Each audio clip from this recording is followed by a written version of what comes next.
നമസ്കാരം. കോഴിക്കോട് ഗോവിന്ദപുരം സ്വദേശിയായ ദീപക് എന്ന ചെറുപ്പക്കാരൻ്റെ ജീവൻ പൊലിഞ്ഞിട്ട് ഇപ്പോൾ ദിവസം 3 ആവുന്നു. ദീപകിൻ്റെ ജീവനെടുത്ത ഇൻസ്റ്റാ കൊലയാളി ഷിംജിതയെ ഇതുവരെ പോലീസ് പിടികൂടിയിട്ടില്ല. ഷിംജിതയെ കണ്ടുപിടിക്കാൻ മാത്രം ശേഷിയില്ലാത്ത പോലീസാണോ ഇതെന്ന് പലരും ചോദിക്കുന്നുണ്ടെങ്കിലും അതല്ല സ്ഥിതി. ഷിംജിതയെ പിടികൂടേണ്ട ആവശ്യം പോലീസിന് ബോധ്യപ്പെട്ടിട്ടില്ല എന്നാണ് പലരും ഉത്തരം പറയുന്നത്. ഷിംജിതയ്ക്കെതിരെ ദീപകിന് അനുകൂലമായി സോഷ്യൽ മീഡിയയിൽ കഴിഞ്ഞ കുറേ ദിവസമായി നിറഞ്ഞു നിന്നിരുന്ന ആരവം ഏതാണ്ട് അസ്തമിച്ചു കഴിഞ്ഞു. ഞാൻ കഴിഞ്ഞ ദിവസം സൂചിപ്പിച്ചതുപോലെ മലയാളികളുടെ ഒരു പൊതു സ്വഭാവമാണിത്. അവന് എല്ലാം താൽക്കാലികമായ വികാരങ്ങളാണ്. ഒരു വാർത്ത പുറത്തു വരുമ്പോൾ അവൻ കയ്യും മെയ്യും മറന്ന് അതിൻ്റെ പിന്നാലെ പോകുന്നു. എന്നാൽ 1-2 ദിവസം കൊണ്ട് അവൻ്റെ വികാരം കെട്ടടങ്ങുകയും അവൻ അടുത്ത വഴിക്ക് അടുത്ത വാർത്തയ്ക്ക് പിന്നാലെ പോവുകയും ചെയ്യുന്നു. ആ അവസ്ഥ വേഗത്തിൽ ദീപകിന് സംജാതമായി എന്നതിൻ്റെ സൂചനയാണ് ഇന്നലെയും മിനിഞ്ഞാന്നുമുണ്ടായിരുന്ന ആരവം ഇന്നില്ല എന്നത്. അതെ, നമ്മൾ ദീപകിനെ മറന്നു തുടങ്ങി. എവിടെയോ ഏതെങ്കിലും ഒരു ഒളിവിൽ ഷിംജിത ഇപ്പോൾ ഇരിപ്പുണ്ട്. അവളുടെ ജീവിതത്തിൻ്റെ എല്ലാ കാര്യങ്ങളും അങ്ങനെ തന്നെ നടക്കുന്നു. നമ്മൾ രാഹുൽ മാങ്കൂട്ടത്തിൻ്റെയോ മറ്റാരുടെയെങ്കിലുമോ ഒക്കെ പിന്നാലെ പോയി തുടങ്ങുമ്പോൾ ഷിംജിത കോടതിയിൽ പോയെന്നും ജാമ്യമെടുത്തെന്നും വരാം. ഈ രക്തസാക്ഷിത്വം അങ്ങനെ വിസ്മരിക്കേണ്ടതാണോ? ഈ രക്തസാക്ഷിത്വത്തിന് ഫലമുണ്ടായേ മതിയാവൂ. കേവലം ഒരു ഷിംജിതയിൽ തീരേണ്ടതല്ല. അവളെ സൈബർ ആക്രമണം നടത്തിക്കൊണ്ട് അവസാനിപ്പിക്കേണ്ടതല്ല ഈ വികാരം. അതിനപ്പുറത്തേക്ക് ഇതിൻ്റെ ഇരകൾക്ക് എന്തു പരിഹാരം, ഇനി മറ്റൊരു ദീപക് ഉണ്ടാവാതിരിക്കാൻ എന്തു പരിഹാരം എന്നതിനെക്കുറിച്ചുള്ള ചർച്ചയ്ക്കുള്ള തുടക്കമായി മാറണം ഇത്. അതിനാദ്യം വേണ്ടത് ഷിംജിത എന്ന ഈ റീൽസ് കൊലയാളിയെ ജയിലിൽ അടയ്ക്കുക എന്നതാണ്. നിയമത്തിൻ്റെ ഒരു പഴുതും അവളെ രക്ഷപ്പെടുത്താൻ പാടില്ല. അവളെപ്പോലെ സമാനമായി കുറ്റകൃത്യം ചെയ്യുന്ന ഒരുപാട് പേർ ഉണ്ടെന്നറിയാം. പക്ഷേ ഇവിടെ രക്തസാക്ഷിയായതും ജനമറിഞ്ഞതും ദീപക്കാണ്. അതുകൊണ്ട് രക്തസാക്ഷിയായ ദീപക്കിന് നമ്മൾ നീതി കൊടുക്കേണ്ടത് ഷിംജിതയെ ദീർഘകാലം ജയിലിൽ അടച്ചുകൊണ്ടാണ്. ഇത് ഇനി ഇത്തരമൊരു വൃത്തികേട് ഈ സമൂഹത്തിൽ നിന്നും തുടച്ചു നീക്കാൻ കാരണമായി മാറണം. ഒരു കാര്യം പ്രത്യേകം ശ്രദ്ധിക്കുക. നമ്മൾ വേണ്ടതുപോലെ ചർച്ച ചെയ്യാത്ത ഇത്തരം ഒരുപാട് സ്ത്രീ അവകാശ ദുരന്തങ്ങൾ നമുക്ക് ചുറ്റും സംഭവിക്കുന്നുണ്ട്. മൂന്നാർ കോളേജിലെ ഒരു അധ്യാപകൻ പരീക്ഷയ്ക്ക് കോപ്പിയടിച്ചതിന് പെൺകുട്ടികളെ പിടിച്ചതിൻ്റെ പേരിൽ SFIക്കാരായ പെൺകുട്ടികൾ പാർട്ടി ഓഫീസിൻ്റെ നിർദ്ദേശപ്രകാരം വ്യാജ പീഡന കേസ് കൊടുക്കുകയും 1 പതിറ്റാണ്ടോളം ആ അധ്യാപകൻ തൻ്റെ ജീവിതം ദുരിതപൂർണമായി മുമ്പോട്ട് കൊണ്ടുപോവുകയും ജയിലിൽ കിടക്കുകയും ഒക്കെ ചെയ്തത് നമ്മൾ മറന്നു പോവരുത്.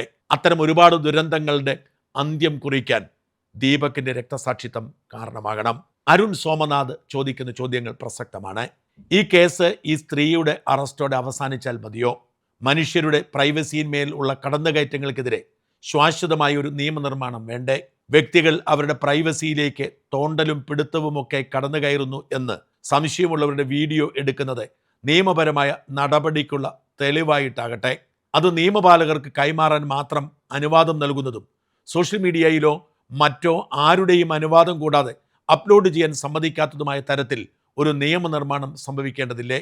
അതുപോലെ ചാനലുകളുടെയോ യൂട്യൂബർമാരുടെയോ പബ്ലിക് പ്രാങ്ക് വീഡിയോകൾ പരവൃത്തികേടുകൾ കാണിച്ചിട്ട് പ്രതികരിക്കുന്ന മനുഷ്യരെ അവസാനം വിഡ്ഢികളാക്കുന്ന തരത്തിൽ ക്യാമറ കാറിലുണ്ട്, പ്രാങ്കാണ് എന്നും പറഞ്ഞ് എന്തെങ്കിലും ചെറിയ ഗിഫ്റ്റും നൽകി അവരെ വെച്ച് കാശുണ്ടാക്കുന്ന ഈ വൃത്തികെട്ട പരിപാടികൾക്കെതിരെ ഇതുപോലൊരു പ്രൈവസി നിയമം വരേണ്ടതല്ലേ? മറ്റൊന്ന്, ആളുകൾ സിനിമയ്ക്കോ മറ്റോ പോയി അത് കണ്ടിറങ്ങുമ്പോൾ അഭിപ്രായം ചോദിക്കാനെന്ന് പറഞ്ഞ് ആളുകളുടെ വീഡിയോ എടുത്ത് യൂട്യൂബിലോ ചാനലിലോ ഇടുന്ന പരിപാടി. അതിൽ ഉൾപ്പെടുന്ന എല്ലാ ആളുകൾക്കും അത്തരമൊരു ഡിജിറ്റൽ പ്രിൻ്റ് അവശേഷിപ്പിക്കണം എന്നില്ലെങ്കിലോ? അപ്പോൾ അനുവാദം ചോദിച്ച ശേഷം അനുമതി നൽകാത്തവർ ഫ്രെയിമിൽ വരാത്ത വിധം വീഡിയോകൾ എടുക്കുന്ന വിധത്തിൽ പ്രൈവസിയെ ബഹുമാനിക്കുന്ന ഒരു സംസ്കാരം ഉരുത്തിരിഞ്ഞു വരേണ്ടതല്ലേ? ഇതിനർത്ഥം പബ്ലിക്കായി പോസ്റ്റ് ചെയ്ത കണ്ടന്റുകൾ ഉപയോഗിച്ച് മറുപടി പറയാനോ വിമർശിക്കാനോ പാടില്ലാത്ത ഒരു സാഹചര്യം ഉണ്ടാക്കണമെന്നല്ല. മോശമായ രീതിയിൽ ഉപയോഗിക്കാതിരിക്കാനും ഉപയോഗിച്ചാൽ ഉടനടി അത് ഡൗൺലോഡ് ചെയ്യിക്കാനും ആളുകളെ സഹായിക്കുന്ന തരത്തിൽ സോഷ്യൽ മീഡിയകളെ നിർബന്ധമാക്കുന്ന ഒരു നിയമനിർമ്മാണം ഉണ്ടാവണം. നിലവിൽ ഇതൊക്കെ വലിയ ബുദ്ധിമുട്ടാണ്. ആത്മഹത്യയെ ന്യായീകരിക്കാതെ തന്നെ ദീപക്കിനോട് ചെയ്യാൻ കഴിയുന്ന ഏറ്റവും വലിയ നീതി എന്നത് ആ കാരണത്തെ സമൂഹത്തിൽ ഇനി ആവർത്തിക്കാതിരിക്കുന്ന തരത്തിൽ ഒഴിവാക്കുന്നതിലേക്ക് ചർച്ച കൊണ്ടുപോകുന്നതും വ്യക്തികളിൽ മാത്രം ഒതുക്കിയുള്ള താൽക്കാലിക ആശ്വാസത്തിൽ നിർത്താതിരിക്കുന്നതുമല്ലേ? ഈ വിഷയത്തിലെ ഏറ്റവും പ്രസക്തമായ ചോദ്യം ഇതാണെന്ന് ഞാൻ വിശ്വസിക്കുന്നു. നമുക്ക് വികാരം കൊള്ളാനും പൊട്ടിത്തെറിക്കാനും അനുഭാവം പ്രകടിപ്പിക്കാനും പിന്തുണ അറിയിക്കാനും ഒക്കെ കഴിയും. പക്ഷെ അതിനൊന്നും അധികം ആയുസ് ഉണ്ടാവില്ല. ഇങ്ങനെ നമ്മൾ വികാരം കൊണ്ട അനേകം മനുഷ്യർ നമുക്കിടയിൽ ഇപ്പോഴും ഓർമ്മകളായുണ്ട്. അങ്ങ് കെവിൻ മുതൽ മധുവും ഈ അടുത്ത കാലത്തുണ്ടായ സംഭവവും വരെ എത്രയോ മനുഷ്യർ അകാരണമായി മരിക്കുമ്പോൾ, ചിലർ തല്ലിക്കൊല്ലുമ്പോൾ നമ്മൾ പൊട്ടിത്തെറിക്കും. വേണ്ടി നമ്മൾ സോഷ്യൽ മീഡിയയിൽ വിപ്ലവം സൃഷ്ടിക്കും. അതിനപ്പുറത്തേക്ക് നമ്മൾ ഒന്നും ചെയ്യുന്നില്ല. എന്നാൽ ദീപക്കിൻ്റെ രക്തസാക്ഷിത്വം അങ്ങനെ അവസാനിക്കാൻ പാടില്ല. ദീപക് രക്തസാക്ഷിയായി തന്നെ ചരിത്രത്തിൽ രേഖപ്പെടുത്തപ്പെടണം. അതിനുവേണ്ടി അടിയന്തരമായി ചെയ്യേണ്ടത് സോഷ്യൽ മീഡിയയിലെ അച്ചടക്കമാണ്. ഇത് പറയുമ്പോൾ ചില മറുനാടൻ ശത്രുക്കളെങ്കിലും നീ തന്നെ ഇത് പറയണം എന്ന് പറഞ്ഞ് ഉറഞ്ഞു തുള്ളാൻ സാധ്യതയുണ്ട്. പക്ഷെ പറയട്ടെ, ഇന്നേവരെ മര്യാദയ്ക്ക് ജീവിക്കുന്ന ഒരു മനുഷ്യൻ്റെ സ്വകാര്യതയിലേക്ക് കടന്നു കയറി അവർക്കൊരു ബുദ്ധിമുട്ടും ഞങ്ങൾ ഉണ്ടാക്കിയിട്ടില്ല. ക്രിമിനലുകളെ തുറന്നു കാട്ടാൻ ഞങ്ങൾ ഞങ്ങളുടെ സ്പേസ് ഉപയോഗിച്ചിട്ടുണ്ട് എന്നത് വാസ്തവമാണ്. ക്രിമിനലുകളെ തുറന്നു കാട്ടേണ്ടത് ഈ കാലത്ത് അത്യാവശ്യമായതുകൊണ്ടാണ് അത് ചെയ്യുന്നത്. സോഷ്യൽ മീഡിയയുടെ എല്ലാ സാധ്യതകളും ഞങ്ങളും ഉപയോഗിക്കാറുണ്ട്. എന്നാൽ ഞങ്ങളടക്കം എല്ലാ സോഷ്യൽ മീഡിയ പ്ലാറ്റ്ഫോമുകൾക്കും നിയന്ത്രണം വേണം എന്ന് വിശ്വസിക്കുന്നവരാണ് ഞങ്ങൾ.